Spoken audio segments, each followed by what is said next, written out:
പ്രകാശന്റെ ജീവൻ രക്ഷിച്ച കല്യാണിയെ ചേർത്ത് പിടിച്ച് പൊട്ടിക്കരഞ്ഞുകൊണ്ട് "എൻ്റെ പൊന്നുമോളെ കല്യാണി, നീ എൻ്റെ സ്വന്തം മകളാണ്, എൻ്റെ ജീവനാണ് നീയെന്ന്" പ്രകാശൻ പൊട്ടിക്കരഞ്ഞുകൊണ്ട് കല്യാണിയോട് മാപ്പ് പറഞ്ഞുകൊണ്ട് കല്യാണി സ്നേഹിച്ചു തുടങ്ങുന്നു. അതെ, പ്രകാശൻ ആദ്യ ഭാര്യയാൽ ചതിക്കപ്പെട്ടുവെന്നറിയുന്നതോടുകൂടി പ്രകാശൻ തളർന്നു പോവുകയാണ് ചെയ്യുന്നത്. പ്രകാശൻ അനാഥനെ പോലെ ആവുന്നു.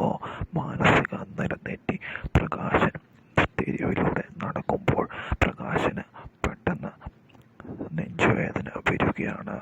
2 പ്രാവശ്യം ശസ്ത്രക്രിയ കഴിഞ്ഞ പ്രകാശന് താങ്ങാവുന്നതിലും വലിയ വേദന വരുമ്പോൾ വഴിയരികിൽ കുഴഞ്ഞു വീഴുകയാണ്. എന്നാൽ ഇത് കല്യാണി അതുവഴി പോകുമ്പോൾ കാണുകയാണ്. കല്യാണിക്ക് എത്ര തള്ളി പറഞ്ഞാലും സ്വന്തം അച്ഛനാണെന്നുള്ള ബോധം വരുമ്പോൾ, വഴിയിൽ കിടന്ന് അയാൾ മരിച്ചു പോകരുതെന്നുള്ള ചിന്ത വരുമ്പോൾ കല്യാണി രക്ഷിച്ച് ആശുപത്രിയിൽ കൊണ്ടുപോകുന്നു. പാതി ബോധത്തോടെ പ്രകാശൻ ഇതെല്ലാം കാണുകയാണ്. താൻ ഇതുവരെ ഏറ്റവും കൂടുതൽ വെറുത്ത തള്ളി പറഞ്ഞ തൻ്റെ സ്വന്തം മകൾ തന്നെ ഈ അവസ്ഥയിലും ജീവിതത്തിലേക്ക് തിരിച്ചു കൊണ്ടുവരുന്നു എന്നറിയുന്ന പ്രകാശന് മാനസാന്തരവും ഉണ്ടാവുകയാണ്. അതോടുകൂടി പ്രകാശൻ മാറുകയാണ്.